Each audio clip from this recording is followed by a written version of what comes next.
this week, episode 14 of Chasing 40 was going to be the drinking show. There was going to be me, there was going to be you, Bec, there was going to be Andy, our friend who works at a station up in Carlisle, who was going to be joining us, and we were going to have a few bottles or something and have a good old chinwag for 40 minutes.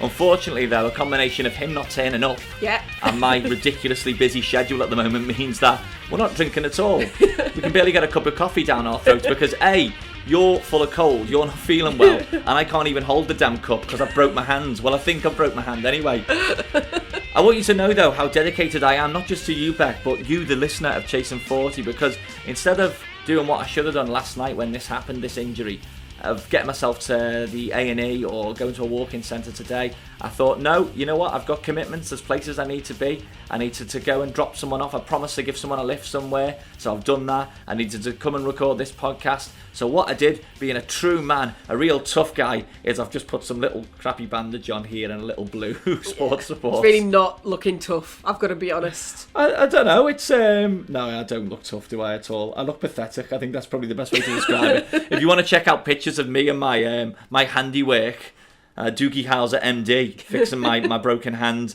we'll put a picture on at Chasing_40. Do you want to tell us how you sustained your rock and roll injury? Do you want to ask the question? You've already asked me, but do you want to ask it again for the purposes of the show? Were you pissed? Yes, I was. That's the annoying thing, whenever you have a fall, it's the first question, no matter what or where you are when it happens. Had you had a drink? No one has asked me so far, how are you feeling? Or said, that's terrible. Gives a little look at it. Straight away, were you bevied? Well, yeah, I was. It was one of those comedy falls, Bec, honestly.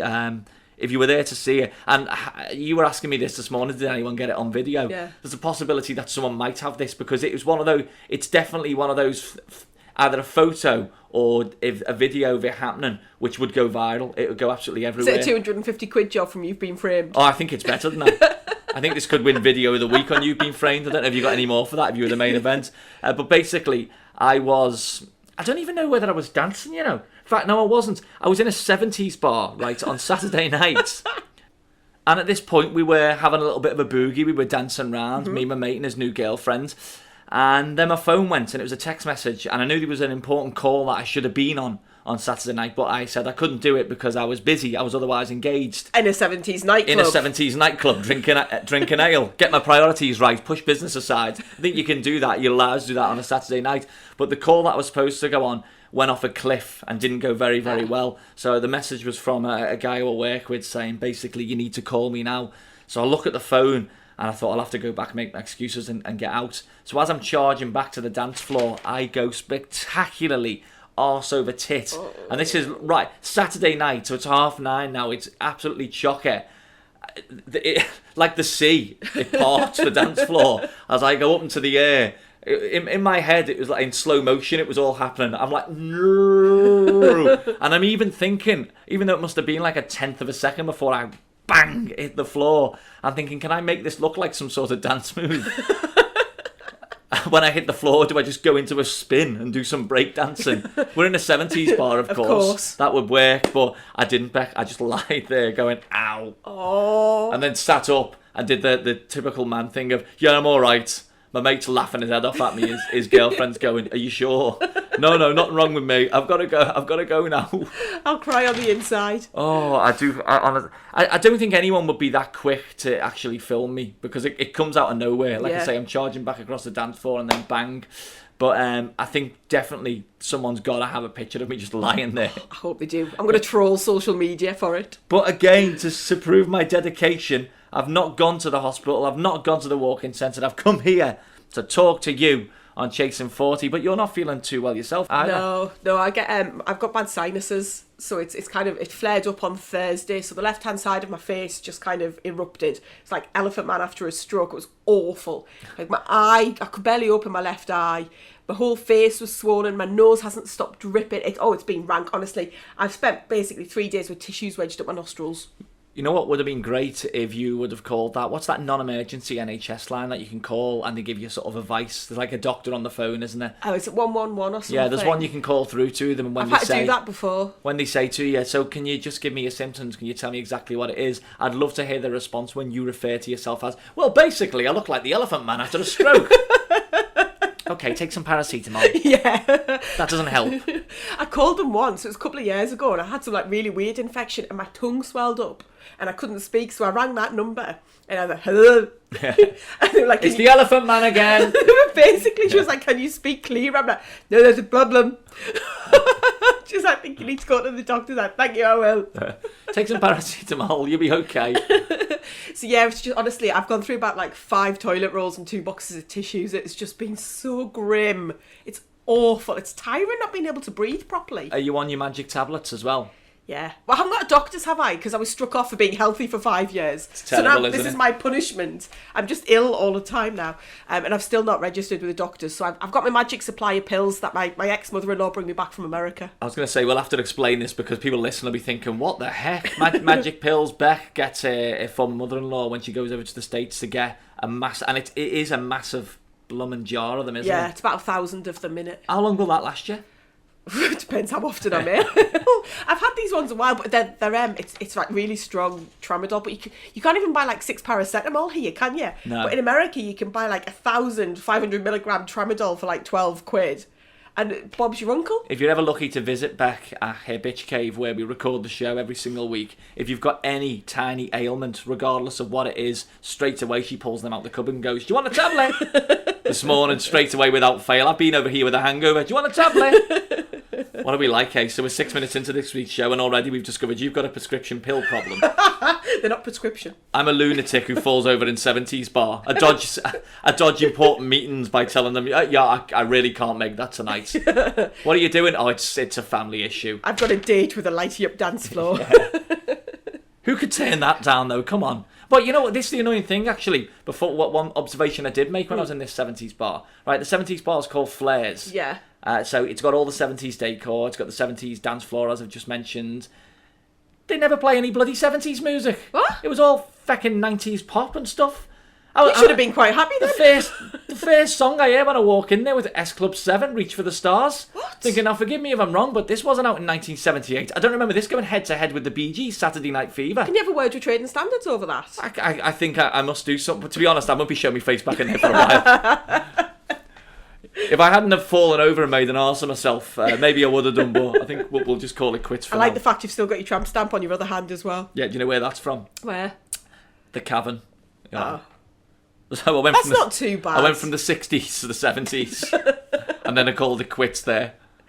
You couldn't have gone much further because you've never escaped the 90s. No, because I had to go back in time this weekend because my head is fried. We talked about this on last week's show that I'm now working once again in the UK radio industry. So I'm trying to get my head around modern music again and the chart stuff that's Funny. out there. So all week I've been in that mindset. I've been playing these dance tunes and the songs that the kids like. My favourite conversation with you was, what's that band called? It was something about a cake by the sea or something. You're not escaping that one. And I was like, oh, People will be could be listening to this now who listen to that show, and you just ruined my credibility. Cake by the Ocean, DNCE. Yeah. Duns. How'd you pronounce it? Duns. That is a true conversation that happened this week. I said, I played a song. It's not about them eating cake by the ocean. And I don't know. Dunce? Are they dunces? Is that why they were eating cakes by the ocean? It's one of the Jonas Brothers. Is it? Yes. I didn't know. He's grown up and now he sings about Cake by the Ocean, which actually, if you Google what the lyrics mean, isn't something kids should be listening to. So, all right. So we're establishing now that it's not a Victoria Sponge. It's definitely not. Well, it might be a Victoria, but I don't think there's much sponge. Now again, I don't even know who the Jonas Brothers are. What are they? Are they like a pop band? Yeah, there was like 3. I think they were like the Hansons of the noughties. I know Hanson. I knew you'd do it. See, that's why I make the comparison. They were great then. There's Nick, Joe, and I'm sure there was another one. And then Nick does a lot of stuff by himself now. And Joe formed the NCE. And who else is in DNCE? I don't know. DNCE? Is it DN? Is that how you say sing it? it like the YM. DNCE. DNCE. There you go, you'll remember it now. Right, DNCE. That was DNCE there with... Cake by the Ocean. Cake by the Ocean. I'll tell you what, I'll practice for next week. So I won't do the station strapline. Just play for you there, DNC with Cake by the Ocean. I'm reliably informed, by the way, that they're not talking about eating a Victoria sponge cake or any other Mr. Kipling type contraption. It's about something entirely different. I think, what is it about? I'm not repeating it. Is it? So it's something to do... Yeah. Right. So it's after Watershed stuff. Well, we're all right on this show. So is it something to do with ladies? Yes. Right, okay. I can't do that then, can I? I can't do that explanation on here. I think I'll just stick to... There's another good song there. I like that one. No, it's a catchy tune. I love it. It was my favourite song of last year. This is the problem. I'm so out of the loop with everything. So I'm discovering music again. And we've discussed this on previous episodes of Chasing 40. When you are... It's like, I always compare it, and I say this to people. If you worked in a factory and you were packing boxes all day or you're stacking shelves, the last thing you want to do is go home and then watch someone stack shelves or hear someone talk about it. So that was my attitude with radio. That when you're in a studio and you're in that bubble, the last thing you want to do when you go home is listen to even more. And then when it wasn't my job full time anymore, I just switched off. I thought, we'll just leave it there. Around about 2011, 12. When I need to hear something or when I need to find something out, when I dip back in and dip back out, that's when I'd catch up with it. But yeah, I'm on a crash course. I would say, we're on episode 40 now, Chasing 40. By about episode 20, I'm telling you, I'm going to know my shit. Well, you might be able to pronounce the band's name. I'll be an expert on music in 2017. We'll do a quiz. Every week we'll do a quiz. Yeah. And I'll see how much you're learning. We'll do that, but I've got a feeling every single week for the next couple of weeks as well, I'm going to have some embarrassing story like that where I've called you up asking you how to pronounce something or what's this song about here? I'm even hearing, the funny thing is the songs that I'm playing, and because I know the song, but I had no idea who the band was. Yeah. So I'm thinking, I like this song, but because again I'll just hear it in the background somewhere. That's it. That's where it ends for me. I won't go and download it or go out and buy it if you still can. But anyway, moving on from that, I think we've chatted enough about me, microphones and music. That could be my new strapline there, couldn't it, for a business card? Hi, I'm Jeff. I do microphones and music. What do you do? I think it's a good title for an autobiography for you. Me, microphones and music. Or if I keep falling over like this, maybe it'd be my headstone. Yeah. Jeff died on the dance floor. Microphones and music was his thing. Rest in peace. Oh, I tell you what, it's been a real tragic week, hasn't it? We want to get on to the big celebrity passing this week. In fact, we want to have an argument over him because I truly believe that Roger Moore... I've got something as well. I've got a great story about Roger Moore, and this may sway you. I believe he is the best James Bond. Well, you're wrong. You it's funny though, I've never noticed until you pointed that out. Because I said to Bec, he's definitely the best Bond. She went, no. And she pointed to a fireplace, and she's got a massive picture of Sean Connery. Yeah. I never noticed that. It's huge. It's like the focal point of this flat. But again, as we discussed on earlier episodes of Chasing 40, your dead cat was on the mantelpiece, and I didn't even notice that. Yeah, that's true. For quite some time. You know what I'm like? But before we get onto that, we just need to sort of acknowledge the tragic events that took place in Manchester. Do you know what? I can't even process it. It took me kind of 2 days to even think about what I could say or anything. Because it was just, I can't make sense. I can't make sense of anyone who'd want to do that to anyone anyway. But to target somewhere where clearly there's going to be young people having what's going to be one of the nights of their lives, to go out of their way to target them in particular, I can't find the words for it. I really can't. It's just shocking. I think I said this on the radio through the week when I was talking about it. It's not great if you're a radio presenter and you get lost for words because your job is to do some talking, but like you just mentioned, it's hard to process it and get the emotion and the feeling of how horrible it actually was. I missed the breaking news. I didn't see it because it was quite late. So I woke up the next morning and there was a few messages and stuff, and I clicked on Facebook, and then all of a sudden I didn't even realise how many people I knew who would have been who were at that concert. My old hairdresser was there with her daughter. Thankfully, everyone I know got out of there safe, sound, and made it back home. Yeah. But yeah, I can't process it at all. No. I've struggled. So our thoughts are with absolutely everyone who was affected, who was caught up in the Manchester bombings. It'll be, well, I don't know when you're listening to this podcast right now, but it's the anniversary. It'll be tomorrow night, a week since it's happened as well. I want to say just a big sort of thank you, because there was so many people who reached out to us via the actual, and that's been so beautiful to see. especially over in Liverpool. There was a Williamson Square. Yeah. If you get a chance to do this, just Google Liverpool Williamson Square and you'll see all the tributes that people were drawing with chalk on the floor and leaving flowers and messages of support. Liverpool and Manchester traditionally have got a massive rivalry. That was just thrown aside. But it was all around the world. We had people reaching out to us via the Chasing 40 Twitter feed. I had people over in the States who were getting in touch with me on my personal Facebook asking if we were okay. Yeah, so likewise. my thoughts are with you. And that again just shows... there are some bastards in the world. Hopefully something can be done to eradicate what it is, how it looks, and how we do it. There's got to be some way. But there is good. There is good out there, and I think it saddens me sometimes that it takes something so tragic to see all that love and that humanity pour out. Well, what's that say? In darkness you see the light, don't you? So again, thoughts with everyone affected by the Manchester bombings. Moving on then, I think we should have a squabble about James Bond. Can we? Yeah, go on, go Please. for it. So you think Sean Connery is the best Bond? You know what? I'm going to be really, really honest with you here. I don't think I've ever watched fully one of Sean Connery's Bond movies. I've dipped in and dipped out of it. You look absolutely disgusted with me there. I am. How can you not? He's miles and miles and miles ahead of anyone else. No one comes close. No, tell a lie. Daniel Craig comes kind of close. Yeah, but you're to saying him. that because he walked out to sea in his pants. Well, there's that as well. Never going to complain about that. Well, There we actually, go, see? no, I am going to complain about that because ever since he did that, every man under the sun has at some point wore a pair of those shorts coming out of a pool or the sea, and they get shared on Facebook, and half of them should not be wearing pants like that coming out of the sea. So that's my biggest issue with Daniel Craig. But Sean Connery... I'm scared you're going to hit me, Sean Connery was just... he was ace as James Bond. He was charismatic. He was charming. You could see an air of menace about him. You could believe that he would get into those scrapes. Roger Moore, he was just a little bit cheesy, and it was more slapstick and carry on. I thought that was great, though. That was the best part of him. Of course you would. But the thing as well is what you've got to take into consideration. When Rog was Bond, right, you had some cracker theme tunes that went with it. Think of the songs. You Yeah. had Live and Let Die. That doesn't make him a good James Bond. That makes the song a good song. Aha did a song for Rog when he was Bond.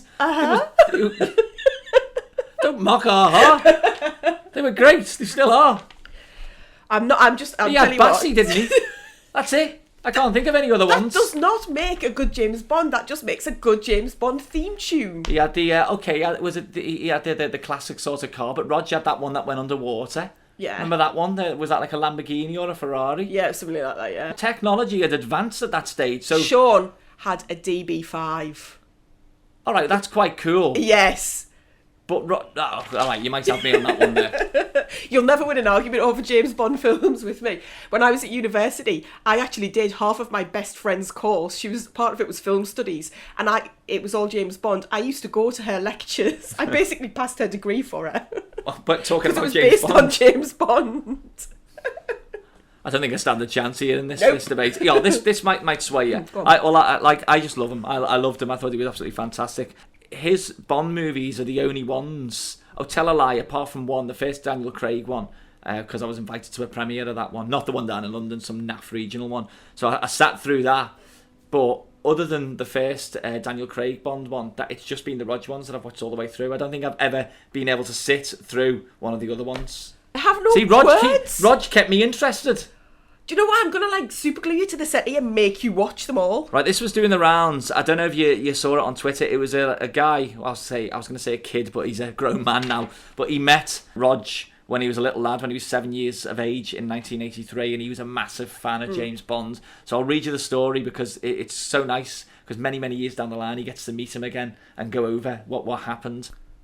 So here we go. As a 7-year-old in about 1983, in the days before first-class lounges at airports, I was with my granddad at Nice Airport and saw Roger Moore sitting at the departure gate, reading a newspaper. I told my granddad I've just seen James Bond and asked him if we could go over and get his autograph. My granddad at the time had no idea who James Bond or Roger Moore were, so we walked over in front of him and he stood in front of Roger Moore with the words, "My grandson says you're famous. Can you sign this for me?" Now, as charming as you'd expect, Roger asked my full name and duly signed the back of my plane ticket, a fulsome note of best wishes. I'm obviously ecstatic, But as we head back to our seats, I glance down at the signature, and it's hard to decipher, but it definitely doesn't say James Bond. My granddad looks at it and half figures it out. It says Roger Moore. Now I've got absolutely no idea who that is, and my heart just sinks.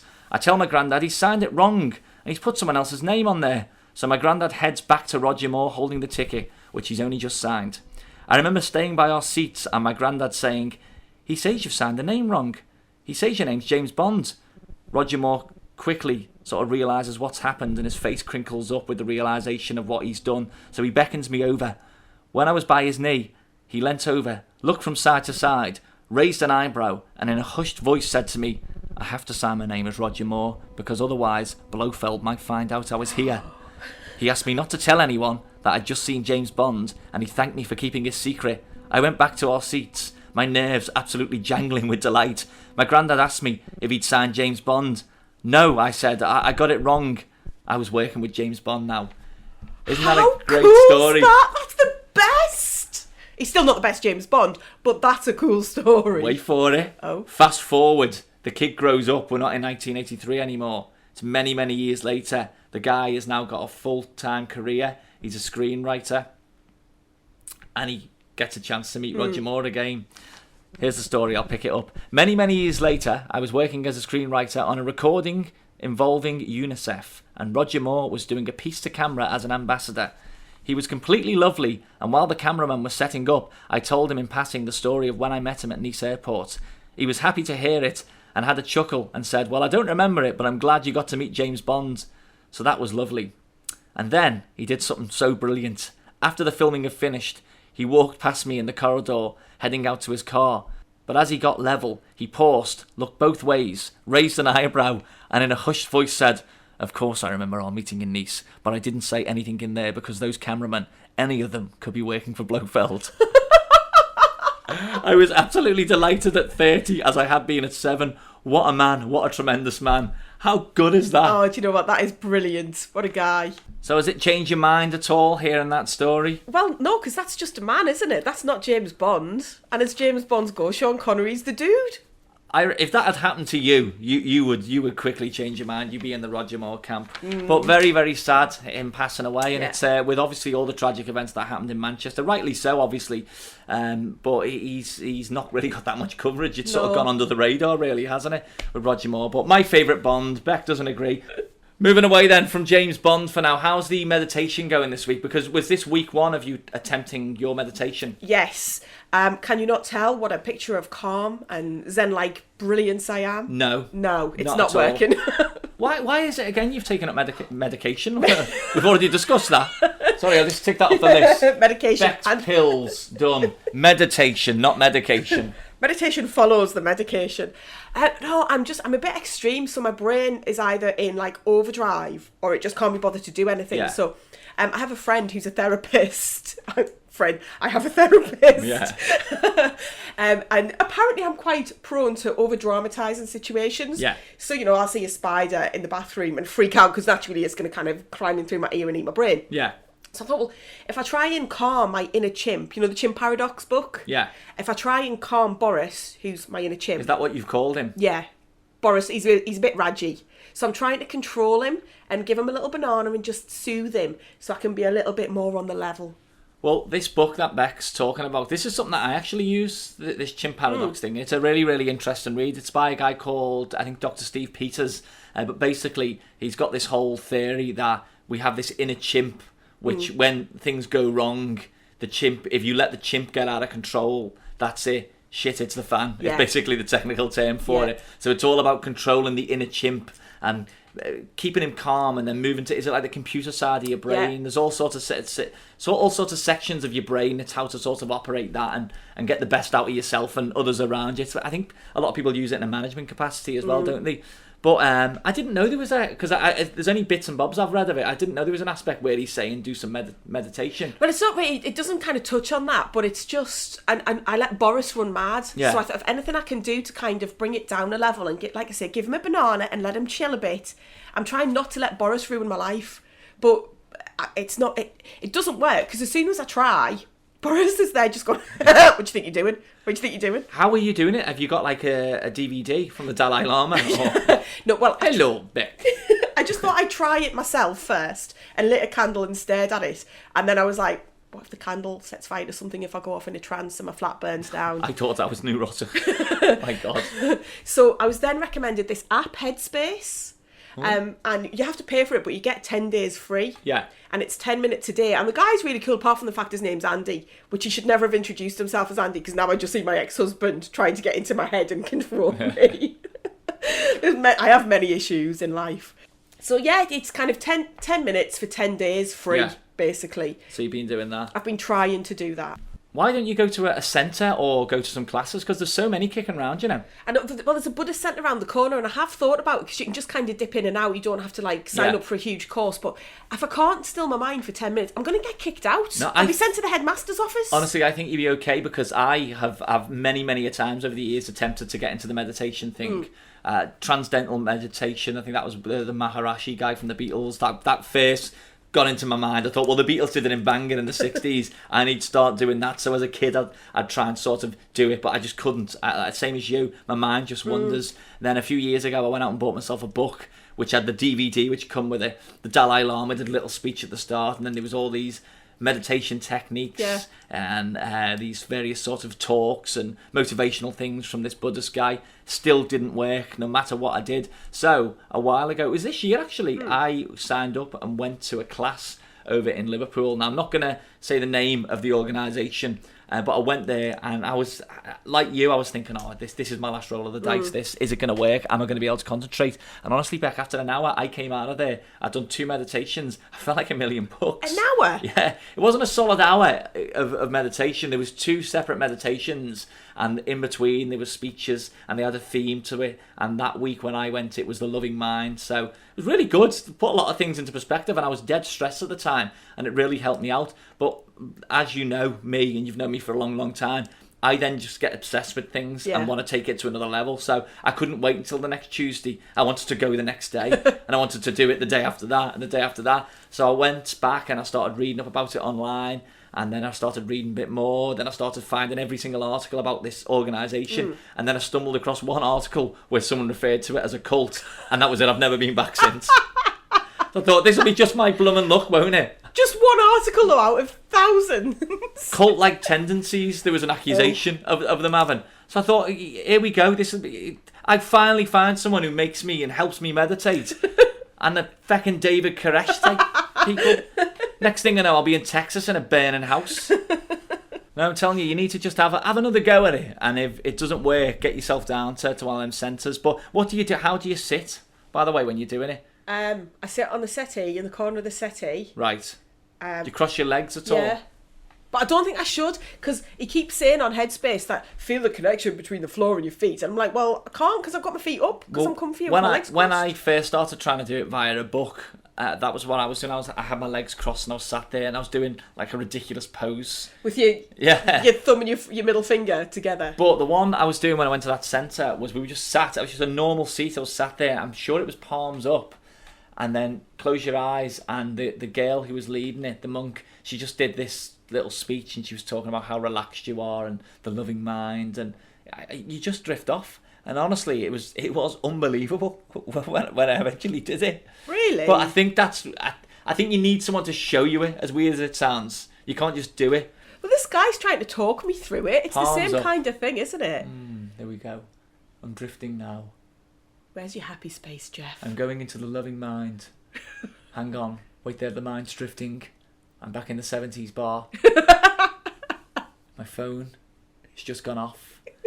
Shit, I've fallen again. See, sometimes it's bad. It's bad. 1 minute I was floating down the river of dreams. The next thing I was lying face down on a dance floor. With wet, warm lager stuck to my face.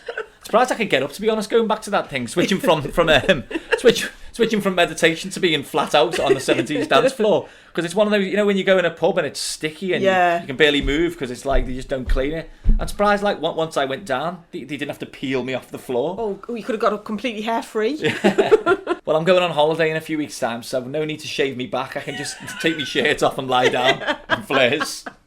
What are you doing? Get out. Oh, now we've all got images of you with a hairy back. Have you got a hairy back? I have got a hairy back, Have yeah. you? Oh, have you? Do you want to see the hairy back? No, I don't. Don't make me look at your hairy back. Really?